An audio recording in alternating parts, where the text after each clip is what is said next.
ദൈവത്തിന് സ്വസ്ത്രം. ഞാൻ ഷീലയുടെ പാർട്ടിയാണ്. ഷീല ആദ്യം ഭയങ്കര എമ്പുരാൻ പാർട്ടിയായിരുന്നു. ഇന്നലെ ആയപ്പോൾ ഷീലയും പിരിഞ്ഞിട്ടുണ്ട്. ഞാൻ ഒരിടത്തുമില്ല, സിനിമ കാണാനുമില്ല, സിനിമ കേൾക്കാനുമില്ല. ഏതായാലും ഒരു കാര്യം ഞാൻ പറയാം, ഒരു സമുദായത്തെ അപമാനിക്കുന്ന ഒരു സിനിമ പിടിക്കാൻ അനുവാദം കൊടുക്കാൻ പാടില്ല. ആ സെൻസർ ബോർഡിൻ്റെ നടപടി തെറ്റാണ്. അത് കേന്ദ്ര ഗവൺമെൻറ് പരിശോധിക്കണം എന്നാണ് എൻ്റെ അഭിപ്രായം. ഒരു സമുദായത്തെ പൂർണ്ണമായിട്ട് അവഹേളിക്കുന്ന രീതിയിൽ എന്തിനാ ഇത് ഉണ്ടാക്കുന്ന ഈ സിനിമ എന്ന് പറഞ്ഞ മനുഷ്യൻ അത് തന്നെയല്ല. 6 വയസ്സുള്ള കൊച്ചു പറയാ എനിക്ക് ഈശോയേക്കാൾ ഇഷ്ടം ചെകുത്താനിയാണ്. കണ്ടായിരുന്നോ? പോരെ. നിങ്ങളുടെ ഒരു കൊച്ചു മകൻ അങ്ങനെ പറഞ്ഞാൽ എനിക്ക് ശ്രീരാമനേക്കാൾ ഇഷ്ടം ലൂസിഫറിനെയാന്ന് പറഞ്ഞാൽ എങ്ങനെ ഇരിക്കും? ആ നിരക്കാൻ പറ്റും സിനിമ പിടിക്കുന്നവരെ മര്യാദ പഠിപ്പിക്കാനുള്ള സമയം കഴിഞ്ഞെന്ന് എൻ്റെ അഭിപ്രായം. ഒരു ക്ഷമിക്കണം അത് പറയുമ്പോൾ.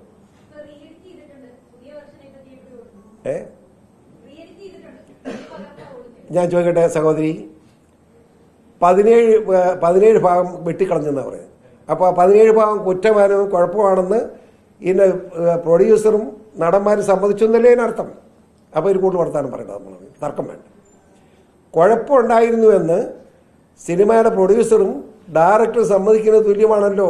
17 ഭാഗം കട്ട് നമ്മളാരും ഇന്ന ഭാഗം കട്ടിയാണ് നമ്മൾ പറഞ്ഞു ഇല്ലല്ലോ. എന്തിനാവന്മാർ 17 കട്ടി കളഞ്ഞ് 2.5 മിനിറ്റ് ഇല്ലാതായി പോയല്ലോ. അപ്പോൾ അതിനകത്ത് കുഴപ്പമുണ്ടെന്ന് അവർ തന്നെ സമ്മതിക്കുന്നുണ്ട്. ഇനി കുറച്ചുകൂടെ കട്ട് ചെയ്യേണ്ടി വരും ഇനിയും വരുമ്പോൾ, ഒരു സംശയം വേണ്ട. അത് കാണാൻ ആളെ കിട്ടുകയല്ലെന്ന് നമ്മളെ ആരെയെ പറ്റിയും കുറ്റം പറയാൻ ഉദ്ദേശിക്കും, ഇത്ര പറയുന്നു.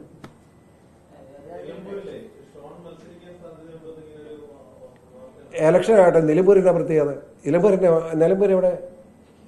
നമ്മുടെ ആര്യാടൻ്റെ അങ്ങനെ മരിച്ചില്ലേ?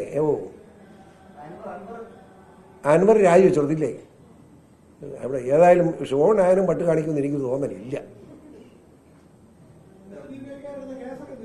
ഏതാ എനിക്കിട്ടോ? അതിപ്പോൾ SDP മാത്രമാണ്. പിണറായി വിജയൻ്റെ കേസ് എത്രയാണ്? ഒരു 5-8 അതിങ്ങനെ നടന്നുകൊണ്ടിരിക്കും. മിനിഞ്ഞാന്ന് കാലും മേലാതെ ഏക്കാൻ മേലാതെ കാലും പൊട്ടിയിരിക്കും. എന്നിട്ട് ഞാൻ കോടതിയിൽ പോയി. വേറെ കോടതിയിൽ ഔദാര്യം കൊണ്ട് എൻ്റെ കാല് പൊട്ടിയതൊക്കെ വേദനയാണെന്ന് മനസ്സിലാകുന്നതായിരിക്കും. വളരെ വേഗം പൊക്കോളാൻ പറഞ്ഞോളൂ. അങ്ങനെ ഒന്നും ജാമ്യം കിട്ടിയിരിക്കുക.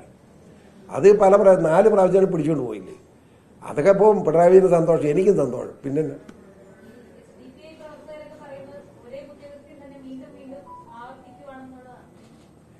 അപ്പം മോളോട് ഞാനിപ്പോൾ പറയാം, വീണ്ടും ഈ കൊച്ചാനെ ഇങ്ങനെ ചോദിക്കുന്നത് വെച്ചാൽ എന്നെ മറുപടി പറയും. അതുപോലെ അതൊരു ഉത്തരം ചോദ്യം ഉടനെ ചോദിക്കുന്നത്. അപ്പോൾ വീണ്ടും ചോദിക്കുമെന്ന് ചോദിച്ചിട്ട് കാര്യം വല്ലതും ഉണ്ടോ? അതാ അതിനകത്ത് സത്യം. പിന്നെ വർത്താനം പറഞ്ഞത് എത്ര കേസാണ്. എന്നെ ഈ രാജ്യത്തോട്ടത് പിടിച്ചുകൊണ്ട് പോകുന്നതിനൊക്കെ കേസെടുത്ത് വെച്ചു. പിന്നെ ഭർത്താവ് കേസ് ഒത്തിരി ഉണ്ടെന്ന്. ഞാൻ മുഖ്യമന്ത്രിയാണെങ്കിൽ നിങ്ങൾ ഓരോരുത്തർക്ക് 1000 കേസ് വെച്ച് എടുക്കാൻ വേണം. അതുകൊണ്ട് വല്ല കാര്യമുണ്ടോ? ഒരിടത്തെങ്കിലും ശിക്ഷിക്കട്ടെ.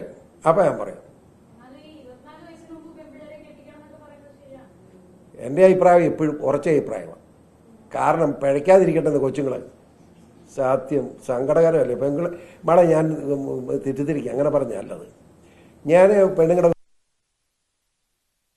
ഉദാഹരണം ചൂണ്ടിക്കാണിച്ച എന്താണെന്ന് ചോദിച്ചാൽ, മുസ്ലിം സഹോദരങ്ങളുടെ അവരെ ഞാൻ ഈരാറ്റുപേട്ടക്കാരനല്ലേ, അവരൊരു കാര്യം ചെയ്യും. പെൺകുട്ടികൾ ഒരു 20-21 വയസ്സിന് ഇപ്പോൾ അവർ കല്യാണം കഴിക്കും. അത് കഴിഞ്ഞ് പഠിച്ച് IAS എടുക്കുക എത്ര മുസ്ലിം പെൺകുഞ്ഞുങ്ങളുണ്ട്, നല്ല മിടുമിടുക്കികൾ. ജോലി കിട്ടിക്കഴിഞ്ഞ് കല്യാണം കഴിഞ്ഞ് ജോലി കിട്ടി എത്ര പെണ്ണുങ്ങളുണ്ട്. അതുകൊണ്ട് അവർക്കൊക്കെ ഈ ലൗകികാതിലൊന്നും പെടുന്നില്ല. മനസ്സിലായില്ലേ? നമ്മുടെ മുസ്ലിം കുഞ്ഞുങ്ങളുടെ ഗുണമതാണ്. അതുപോലെ നമ്മുടെ ക്രിസ്ത്യൻ കുട്ടികളെയും മാതാപിതാക്കന്മാർ ഒരു 24 വയസ്സാകുമ്പോഴേക്കും കല്യാണം കഴിച്ചയച്ചാൽ നന്നായിരിക്കും എന്നൊരു അഭിപ്രായം ഞാൻ പറഞ്ഞ വലിയ പാപമുണ്ടെന്ന് എനിക്ക് തോന്നുന്നില്ല. നിർത്തായില്ലേ? വിഷയം മാറ്റിയാണ്. എനിക്കത് മനസ്സിലായിരുന്നില്ല. വിഷയം ഇവിടെ എന്താ, നിങ്ങൾ വക്കഫ് കാര്യം പറയാനാ പൊക്കോട്ടെ. വക്കഫല്ല ഒരു കാര്യം എനിക്ക് പറയാനില്ല. അതിനെ കൊടുക്കുക വാർത്ത ഇപ്പോഴത്തെ വിഷയം കൊടുക്കുക പൊക്കോട്ടെ.